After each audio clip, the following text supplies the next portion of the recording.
ശക്തി ആർജിക്കുകയാണ് ഇന്ത്യയുടെ പ്രതിരോധ മേഖല. അതിനാൽ തന്നെ ഇന്ത്യൻ സൈനിക നവീകരണത്തിൽ ഒരു നിർണായക നാഴികക്കല്ലാവുകയാണ് വിക്രം VT-21. അതെ, പ്രതിരോധ ഗവേഷണ വികസന ഓർഗനൈസേഷന്റെ പുതിയ കവചിത വാഹനം പുറത്തിറക്കിയിരിക്കുകയാണ്. വിക്രം VT-21 എന്ന് പേരിട്ടിരിക്കുന്ന ഈ അഡ്വാൻസ്ഡ് ആർമേർഡ് പ്ലാറ്റ്ഫോമിന്റെ ട്രാക്ഡ് വീൽഡ് വകഭേദങ്ങളാണ് ഔദ്യോഗികമായി അവതരിപ്പിച്ചത്.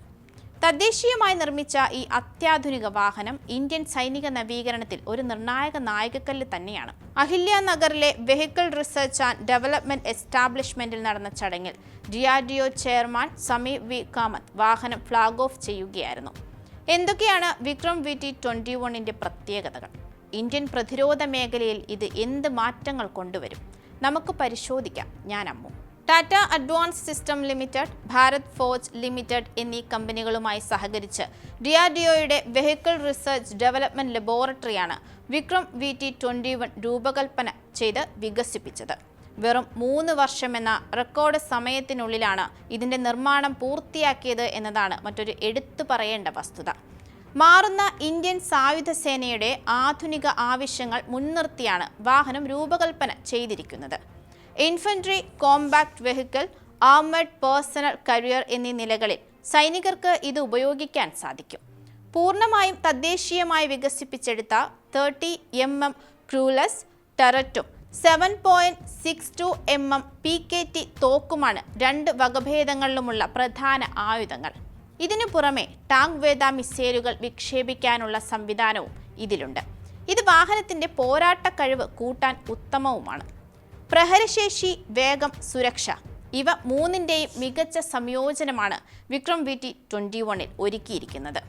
ഉയർന്ന കരുത്ത് നൽകുന്ന എഞ്ചിനും ഓട്ടോമാറ്റിക് ട്രാൻസ്മിഷനും ഉൾപ്പെടുത്തിയിട്ടുള്ളതിനാൽ ഏത് പ്രതികൂല സാഹചര്യങ്ങളെയും തരണം ചെയ്യാനും കുതിച്ചു പായാനും ഇതിന് സാധിക്കുമെന്നത് ഇതിനെ മികച്ചതാക്കുന്നു. ശത്രുക്കളുടെ ആക്രമണങ്ങളെ പ്രതിരോധിക്കാൻ മോഡുലാർ ബ്ലാസ്റ്റ്, ബലിസ്റ്റിക് ഷീൽഡിങ്ങോട് കൂടിയ സ്റ്റനാക് ലെവൽ 4-5 സുരക്ഷാ സംവിധാനങ്ങളും വാഹനത്തിലുണ്ട്.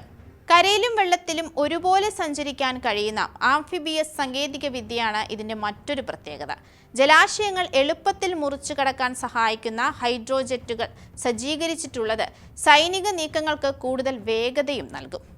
ഇന്ത്യയുടെ പ്രതിരോധ മേഖലയിലെ സ്വയം പര്യാപ്തതയ്ക്കും സൈനികരുടെ പോരാട്ട സജ്ജീകരണങ്ങൾക്കും അടിവരയിടുന്നതാണ് വിക്രം VT-21ന്റെ കടന്നുവരവ്. വ്യോമയാന മേഖലയിലും വൻ കുതിച്ചുചാട്ടം തന്നെയാണ് ഇന്ത്യൻ പദ്ധതി.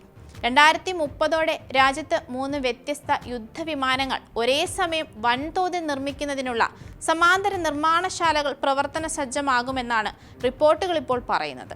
തദ്ദേശീയമായി വികസിപ്പിക്കുന്ന 5ാം തലമുറ യുദ്ധവിമാനമായ AMCA, പൊതുമേഖലാ സ്ഥാപനമായ HAL നിർമ്മിക്കുന്ന തേജസ് മാർക്ക് 2, ഫ്രഞ്ച് സാങ്കേതിക വിദ്യയിൽ ഇന്ത്യയിൽ അസംബിൾ ചെയ്യുന്ന റഫാൽ വിമാനങ്ങൾ എന്നിവയ്ക്കായിരിക്കും പ്രത്യേക നിർമ്മാണശാലകൾ ഒരുങ്ങുന്നത്.